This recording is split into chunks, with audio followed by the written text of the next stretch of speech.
నమస్తే. ఇటీవల మనం కొన్ని పరిణామాలు చూస్తూ ఉన్నాం. ముఖ్యంగా కల్వకుంట్ల తారక రామారావుకు సంబంధించినటువంటి అంశం కావచ్చు. ఇంకొక పక్కన ఇటీవల కాంగ్రెస్ పార్టీలో చేరినటువంటి దానం నాగేందర్ కొన్ని హాట్ కామెంట్ చేయడం జరిగింది. సో వీటన్నిటి గురించి ఒకసారి మాట్లాడేటువంటి ప్రయత్నం చేద్దాం. మనతో పాటు ఆర్య వైశ్య కార్పొరేషన్ చైర్మన్, అలాగే కాంగ్రెస్ పార్టీ అధికార ప్రతినిధి కల్వ సుజాత గారితో. ముందుగా మేడం, ఇటీవల మీ ముఖ్యమంత్రిని పట్టుకొని లొట్టపీసు ముఖ్యమంత్రి, దద్దమ్మ ముఖ్యమంత్రి, చేతగాని ముఖ్యమంత్రి నన్ను అరెస్ట్ చేయడం సాధ్యం కాక కేవలం కుట్రపూరితమైనటువంటి కేసులు పెడతా ఉన్నాడు. కేసులతోటి నన్ను అడ్డుకట్ట వేయాలని చెప్పేసి ప్రయత్నిస్తూ ఉన్నాడు. వాళ్ళు చేసినటువంటి పథకాలని, మీరు ఇచ్చినటువంటి హామీలను నిలదీయడం వల్లనే అట్లాంటి అక్రమమైనటువంటి కేసులు పెడతా ఉన్నాడని చెప్పేసి కేటీఆర్ మీ ముఖ్యమంత్రిని పట్టుకొని అలాంటి వ్యాఖ్యలు చేయడం జరిగింది. దీన్ని ఎట్లా స్పందిస్తారు మీరు? ఫస్ట్ ఆఫ్ ఆల్ ఆయనకు పోయిన నోటీసులలో రేవంత్ రెడ్డి గారి పేరు ఉందా? కింద రాస్తారు కదా, పలానోళ్ళు కేసు పెట్టిన నీ మీద, పలానోళ్ళ నుంచి నీకు నోటీస్ వచ్చిందని రేవంత్ రెడ్డి గారి పేరు మీదనో ముఖ్యమంత్రి గారి పేరు మీదనో కింద నోటీసులో అఫిడవిట్లో ఏమన్నా రేవంత్ రెడ్డి గారి పేరుంటే కుట్రపూరితంగా రేవంత్ రెడ్డి గారు పేరు పెట్టిండ్రు లొట్టపీస్ ముఖ్యమంత్రి. తర్వాత చెప్పయ్యా, మీ నాయన ఫామ్ హౌస్లో వండుకున్నాడు కదా, లేకపోతే మీ నాయనకి ఏంటన్నా పంపించినవేమో, ఆడికి పోయి మాట్లాడు, అడుగు. నువ్వు అన్నావు కదా ముఖ్యమంత్రిని గౌరవించని శాతగానే దద్దమ్మ అని మాట్లాడినావు గతల్లా. ఈరోజు నేను అడుగుతున్న ఈ దొంగకి, ఈరోజు ముఖ్యమంత్రి రేవంత్ రెడ్డి గారు రాష్ట్రానికి నాయకుడు, ప్రజలు గెలిపించినటువంటి ప్రజాపాలనలో ముఖ్యమంత్రి రేవంత్ రెడ్డి గారు. ఆయనని ఈరోజు లొట్టపీసు ముఖ్యమంత్రి అన్నావు కదా, లొట్టలేసుకుంటూ పోయి అది చిప్పకూడు తినే పరిస్థితి దగ్గరకు వచ్చింది. కాబట్టి నేను అడుగుతున్నా, లొట్టపీస్ ముఖ్యమంత్రి లొట్టపీస్ కేసు అన్నప్పుడు లొట్టపీస్ కేసుకు 2 కోట్లు పెట్టేందుకు అడ్వకేట్ని పెట్టుకున్నావు? లొట్టపీస్ కేసుకి ఢిల్లీకి సుప్రీంకోర్టుకు పోతాను ఎందుకు అంటున్నావు? నీకు లొట్టపీస్ కేసు ఏమి శాతగానో ఏమి కేసులో ఏం పసలేకపోతే నువ్వు అడ్వకేట్ని తీసుకొని లోపలికి పోతా అని అనడం ఎందుకు? అట్లా అంటే ఏమంటాడంటే, మా కొడంగల్ మాజీ ఎమ్మెల్యేని నరేందర్ రెడ్డిని అబద్ధం సాక్ష్యాలు తీసుకొని ఆయన మీద కేసులు పెట్టిండ్రు అని మాట్లాడినావు. అరే, నువ్వు అబద్ధం సాక్ష్యాలు చెప్తే బయటకు వచ్చి నువ్వు చెప్పవా నేనేం చెప్పలేదని? మరి నరేందర్ ఎందుకో ఎంబడే బయట వచ్చి మాట్లాడలేదు, లేటుగా మాట్లాడిండు ఎందుకు? మరి నిజంగానే వాస్తవంగా నువ్వు చేసింది తప్పు అని తెలుసు. 1 కాదు 2 కాదు, 100,000 తప్పులు చేసినవన్నీ నీకు అన్నీ తెలుసు. మనం అనుకుంటాం కదా, 100 తప్పులు చేసిన తర్వాత 101 తప్పుకి శిక్ష పడుతుంది, శ్రీకృష్ణుడు కథం పట్టిస్తాడని. అట్లా ఒక్కటి తీస్తే తీగ లాగితే డొంకంతా కదిలినట్టు ఒకటి తీస్తే ఇంకోటి తీస్తే ఇంకోటి చేసినవన్నీ పాపాలు బయటికి వస్తున్నాయి. ఆ ప్రెస్టేషన్లో ఎవరిని తిట్టాలి? రేవంత్ రెడ్డి గారిని తిట్టాలి. అక్రమంగా కేసులు బనాయిస్తున్నారు అన్నప్పుడు రేవంత్ రెడ్డి గారు ఎన్నికల్లో పోటీ చేస్తుంటే కొడంగల్లో మీ నాయన మీ బావమరిది నువ్వు కొడంగల్కి ప్రచారానికి పోతే అక్రమంగా రేవంత్ రెడ్డిని అరెస్ట్ చేసినావు చూడు, బెడ్రూమ్లోకి వెళ్ళి. దాన్ని అంటారు అక్రమంగా అరెస్ట్ చేయడం, అక్రమంగా కేసులు బనాయించడం అని. ఈరోజు నువ్వు ఈ రేస్ కేసులో ఏ తప్పుడు పనులు చేయకపోతే ఎందుకు బుగులు పడుతున్నావు కేటీఆర్? నేను అడుగుతున్నా, భయం భక్తి లేదా నీకు? ఈరోజు ప్రభుత్వం మీద చట్టం ఎవరికి చుట్టం కాదు కదా, అడిగిన ప్రశ్నలకు సమాధానం చెప్పాలి. ఇచ్చిన నోటీసులోకి పోయి నువ్వు హాజరు కావాలి. కానీ నేను రాను, అడ్వకేట్ని తీసుకొని పోతా అని అంటే ఎట్లయితుంది? అంటే నువ్వు చేసిన తప్పుల్ని సమర్థించడానికి అడ్వకేట్ కావాలా? అంటే నీకు సమాధానం చెప్పని రాదా? నువ్వు నిజం చేస్తే నిజం చెప్పాడు, తప్పు చేస్తే తప్పు చెప్పు. వాళ్ళు రికార్డులో నోట్ చేసుకుంటారు, బయటకు వచ్చి వాళ్ళు చెప్తారు కేటీఆర్ ఇవి అబద్ధ సాక్ష్యాలు చెప్పిండు, తప్పుడు మాటలు మాట్లాడిండు, కేసులు పెడుతున్నాం, లేకపోతే కడిగిన ముత్తల్లాగా బయటకు వస్తావు. ఎందుకు బుగులు పడుతున్నావు నువ్వు అంతగానము?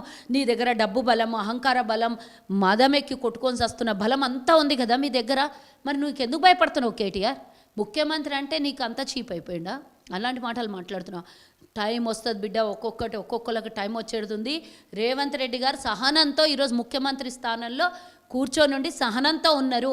నీ మాటల్ని ఆయన పట్టించుకోవట్లేదు. కానీ మాలాంటి కార్యకర్తల నాయకులం ముఖ్యమంత్రి గారి మీద ఇష్టం వచ్చినట్ల మాటలు మాట్లాడితే చూస్తూ ఊరుకోము, చర్మగీతం పాడతాము, చింతపండు చేస్తాం. ఈ పని చెప్పండి కేటీఆర్కి. పక్కన ఏసీబీ విచారణను ఎదుర్కొన్నటువంటి సందర్భంలో ఏసీబీ అధికారులకి నేనే క్వశ్చన్ చేయడం జరిగింది. వాళ్ళ దగ్గర ఏ సమాధానం లేదు. ఇది ఏసీబీ అధికారులకు కూడా మేము చెప్పడం జరిగింది, ఇది కేవలం కుట్రపూరితంగా పెట్టినటువంటి కేసు అని చెప్పడం జరిగింది. ఏసీబీ అధికారులు 40 వాళ్ళకి ఈయన సమాధానం చెప్పినని చెప్పేసి అంటా ఉన్నారు. మరి బయటకు వచ్చినాక ఏం చెప్తారు? మరి దొంగలందరూ వచ్చి చెప్పేది ఏంది? వాళ్ళు అడిగిన ప్రశ్నలకు నేను ఆన్సర్ చెప్పలేదు, కానీ నేనే వాళ్ళకి ప్రశ్నలు వేసిన. అంటే ఏసీబీ స్థాయిలో ప్రశ్నలు వేసే స్థాయిలో ఉన్నప్పుడు నీకు అడ్వకేట్ ఏం అవసరం వచ్చిండే? అసలు ఈయనే అర్థమవుతుంది కదా. నీకు చేతగాక ఏసీబీ అడ్వకేట్ని తీసుకుపోతాను. లోపలికి పోయినాక ఏసీబీకే ప్రశ్నించినోనే నీకు మళ్ళీ అడ్వకేట్ ఏం అవసరం వచ్చిండే అంటే గిన్నే అర్థమవుతుంది. దొంగ వచ్చే దొంగ అన్నట్టు దొంగోడివి కాబట్టి దొంగ మాటలు బయటకు వచ్చి చెప్తున్నావు. ఆడ ఏం విచారణ చేసిండ్రో చెప్పురా అని అంటే నేనే ప్రశ్నలు వేసిన అంటావు. నువ్వు ప్రశ్నలు నువ్వు వాళ్ళకేస్తావా వాళ్ళు నీకేస్తారా? మాట్లాడిస్తారా? నీకు ప్రశ్నలు వేస్తారు, దానికి ఆన్సర్ వాళ్ళకి కావాల్సిన ఆన్సర్ క్వశ్చన్ వేస్తారు, వాళ్ళ దగ్గర ఉన్నటువంటి ఆధారాలకు క్వశ్చన్స్ వేస్తారు. ఆ క్వశ్చన్స్కి ఆన్సర్ చెప్పాలి. నువ్వు వాళ్ళకి ప్రశ్నలు వేస్తే వాళ్ళేం చేస్తారు? నీకు నువ్వు వేస్తే కుక్కలా ఒలుకుంటున్నావు అనుకుంటారు వాళ్ళు. ఒక పక్కన బామ్మారిది అరెస్టును ఖండిస్తూ వాళ్ళ బావ అయినటువంటి హరీష్ రావు కూడా కొన్ని కామెంట్లు చేయడం జరిగింది. మా బామ్మారిది ఎట్టి పరిస్థితుల్లో మళ్ళీ కడిగిన ముత్యం లెక్కనే వస్తానని చెప్పి. కడిగిన ముత్యాలే వీళ్ళకు. అవును, అందరు కడిగిన సముద్రాలలో పోయి ఈత కొట్టుండి కడిగిన ముత్యాలో కాటికి పోయే ముత్యాలో తెలుస్తుంది. నేను ఒకటి కవితది అయిపోయింది, కేటీఆర్ దగ్గరికి వచ్చినాయి ఇక రోజులు. తర్వాత ఆయన దగ్గరకు వస్తాయని ముందస్తు జాగ్రత్తగా వాళ్ళ భావాన్ని మెచ్చుకోకపోతే ఆయన జైలుకు పోయినాక ఈయనకు జాగా దొరకది, కేసీఆర్ టికెట్ కటాయిస్తాడని బుగులతో ముందే మెచ్చుకుంటుండు. నువ్వు బోరా అని వెనకకెళ్ళి ఇట్టి అంటుండ్రు, నాకు వడ్డీ వద్దు నాకు పెట్టు అన్నట్ల కేటీఆర్ని జైలుకు పోతే నేనే రాజ్యం వెళ్తాను ఆయనకు ఆల్రెడీ ఉన్నది.